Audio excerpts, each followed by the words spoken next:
Kita ke informasi yang pertama.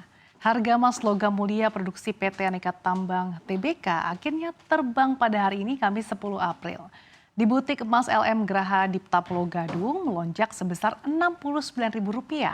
Harga emas antam hari ini tercatat sebesar Rp1.846.000.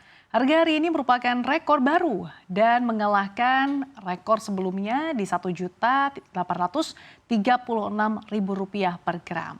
Kenaikan hari ini membuat harga emas antam melonjak hingga Rp92.000 hanya dalam 2 hari.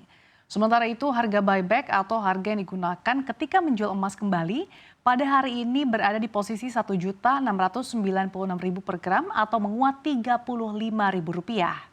Harga emas antam sejalan dengan emas dunia. Pada perdagangan sebelumnya 9 April, harga emas dunia di pasar spot melesat 3,3% di level $3.082,18 per troy ounce. Penguatan ini menghapus hari-hari buruk emas dalam 4 hari terakhir sekaligus membawa emas kembali ke level $3.000 per troy ounce.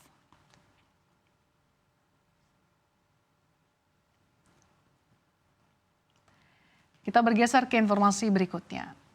Jumlah pelaporan surat pemberitahuan SPT pajak tahunan 2024 telah mencapai 12,56 juta sampai dengan 9 April 2025 per pukul 11.59 waktu Indonesia Barat. Direktur Penyuluhan Pelayanan dan Hubungan Masyarakat Direktorat Jenderal Pajak DJP Kementerian Keuangan Dwi Astuti mengatakan jumlah wajib pajak yang melaporkan SPT tahunan itu hanya sebesar 77,45% dari target kepatuhan. Dari total 12,56 juta wajib pajak yang melaporkan SPT tahunan itu, rinciannya terdiri dari 12,2 juta SPT tahunan wajib pajak orang pribadi dan 357 ribu SPT tahunan wajib pajak badan. Dwi pun mengimbau kepada para wajib pajak yang belum melaporkan SPT tahunan pajak 2024 itu untuk segera menunaikan kewajibannya karena sudah mendekati batas akhir pelaporan hasil perpanjangan waktu sampai 11 April 2025. Sesuai keputusan Dirjen Pajak nomor 79 tahun 2025, pemerintah menerbitkan kebijakan penghapusan sanksi administratif atas keterlambatan pembayaran PPh pasal 29 dan penyampaian SPT tahunan WPOP tahun pajak 2024 yang bertepatan dengan Hari Libur Nasional dan Cuti Bersama dalam rangka Hari Suci Nyepi dan Idul Fitri 1446 Hijriah. Bagi wajib pajak OP yang terlambat melakukan pembayaran PPh pasal 29 dan penyampaian SPT tahunan setelah tanggal jatuh tempo yaitu 31 Maret 2025 sampai dengan 11 April, diberikan penghapusan sanksi administratif atas keterlambatan tersebut.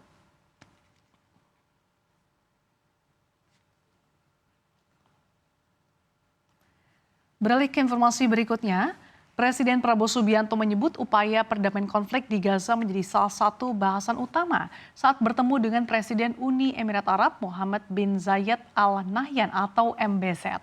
Hal tersebut disampaikan Prabowo usai merampungkan pertemuan bilateral yang dilakukan di Istana Qasr Al Shati, Abu Dhabi pada Rabu 9 April lalu. Prabowo mengaku dalam pertemuan itu dirinya secara khusus juga berkonsultasi dengan MBZ terkait dinamika geopolitik terkini. Di kawasan Timur Tengah, ia juga mengaku bahwa menekankan pentingnya dialog antar negara untuk mencari jalan keluar dari konflik yang terus berkepanjangan. Prabowo menegaskan Indonesia terus berkomitmen untuk menciptakan solusi damai melalui pendekatan diplomatik. Oleh karena itu, komunikasi dan konsultasi intensif dengan para pemimpin dunia menjadi sangat penting. Dalam kesempatan yang sama, Prabowo juga mengungkapkan niat Presiden MBZ untuk kembali berkunjung ke Indonesia. Prabowo pun menyambut baik rencana kunjungan tersebut.